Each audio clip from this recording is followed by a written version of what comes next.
High Jummon সাহেব, কেমন আছেন?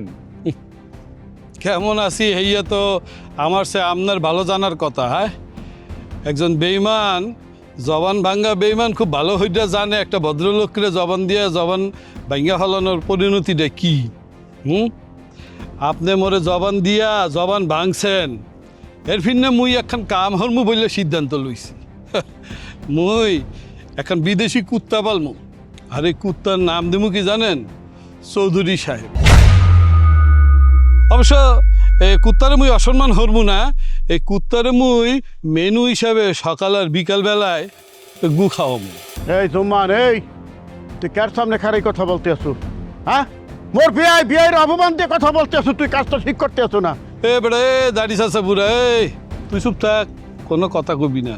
মুই কি তোর ভিন্ন কথা কই? আয় হে, মুই কথা কইতে আসি এই চৌধুরী সাহেবের লগে, মগের মধ্যে নাক গলাবি না। তোর বিয়ায় তোর বাড়িতে বিয়াই, মোর কাছে কিছু না, মোর কাছে হইলে একখান জাতীয় বেঈমান। এই মোর বিয়ে তোমার কি বেইমানি করছে? কি বেইমানি করছে? কি বেইমানি হরছে শুনতে চাও? হ্যাঁ, হেমগরে জবান দিছে যদি তার মাইয়ার নামের মামলা যদি মোরা তুলে লই, তাহলে হেমগরে লন্ডনে বাড়ি লেখা দেবে, গাড়ি লেখা দেবে, ঢাকা শহরে এর ফ্যাক্টরি লেখা দেবে, সব কিছু এ নিজ মুখে কইছে। জিজ্ঞাও, সামনাসামনি আছে। এর কি মুখ না অন্য কিছু? জবান দেয়া জবানের বরখেলাপ করে। সে কি বেয়াই, আপনি কি সত্যি সত্যি তাদের সাথে এই ধরনের ওয়াদা করছেন? হ্যাঁ, করেছিলাম। আমি আপনার ভাগ্নিকে অফারটা দিয়েছিলাম, কিন্তু আপনার ভাগ্নি তো সেই অফারটা অ্যাকসেপ্ট করেনি। বরঞ্চ আপনার ভাগ্নি বলেছে আমার মেয়েকে ফাঁসি দইতে ঝুলাবে। আমি আমার মেয়ের মান সম্মান জীবনকে সবচেয়ে এই পৃথিবীর মূল্যবান জিনিস বলে মনে করি। এতে কি হয়েছে? পরের দিন মুই আপনার কাছে যাই নাই, মোর ভাগ্নি প্রস্তাব ফিরাই দিচ্ছে, তো কি হয়েছে? মুই তো রাজি হয়েছিলাম, হই নাই? আপনিও তো রাজি হয়েছিলেন, কিন্তু রাজি হইয়া আপনি নগদে আবার পল্টি দিয়েছেন, আপনি জবানের বরখেলাপ করছেন। মিয়া, আপনি একটা জাতীয় বেঈমান। মানে আপনারা যে মোর কি করতে মন চাইতে আছে। আপনি কিন্তু ভুল ব্যাখ্যা দিচ্ছেন। আমি যখন আপনার ভাগ্নিকে অফারটা করেছিলাম, সে কিন্তু অফারটা অ্যাকসেপ্ট করেনি, ফিরিয়ে দিয়েছে।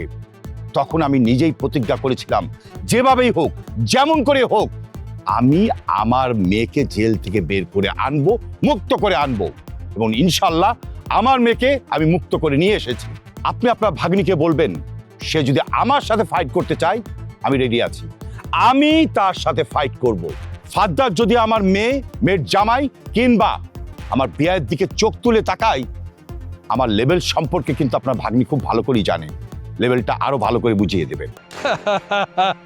লাভ বাড়ব আব্বা, লাভ বাড়ব কি আব্বা? হ্যাঁ, এই লাভবা হাব্বা সব মগবাড়িতে কামলা দেশে, মগ জাকাত খাইছে, মগ সাহায্য সহযোগিতায় চলছে। হ্যাঁ, আর আপনি আইসা এখন বড় গলায় ফুটানি মারেন আপনার মাইয়ের জামাই। আরে শোনেন, এই গ্রামের মধ্যে চেয়ারম্যান বাড়ির লোকজনই একমাত্র উচ্চ গলায় কথা কয়। আপনার যদি বেশি উচ্চ গলায় কথা কইতে মন চায়, তাহলে আপনি আপনার বিয়ের বাড়ি যান, এই আনে গিয়ে আপনি উচ্চ গলায় কথা কন, যা খুশি কন। মগ সামনে এসে কোন উচ্চ বাচ্চা গলাবাজি করতে পারবেন না, কইয়ে দিলাম। Mind it. এতদিন হাবুর সাথে আমার বিরোধ ছিল, তার সাথে আমার রাগ ছিল, অভিমান ছিল। এখন রাগ, অভিমান, ক্ষোভ তার সাথে আমার নেই। সে আমার একমাত্র জামাই। এই চৌধুরী গ্রুপ অফ ইন্ডাস্ট্রি চেয়ারম্যানের একমাত্র জামাই হচ্ছে হাবু, আর উনি হচ্ছে চৌধুরী গ্রুপ অফ ইন্ডাস্ট্রির চেয়ারম্যানের একমাত্র বিআই। সুতরাং যা হয়েছে সেটা পাস্ট। এখন যদি আপনি আমার মেয়ের বিআই কিংবা আমার মেয়ের জামাইয়ের চোখের দিকে তাকিয়ে কথা বলেন, কিংবা তাদের কোনো ক্ষতি করতে চান, মনে রাখবেন আমি আপনাদেরকে ছাড়বো না, একদম ছাড়বো না। বিআই আসেন।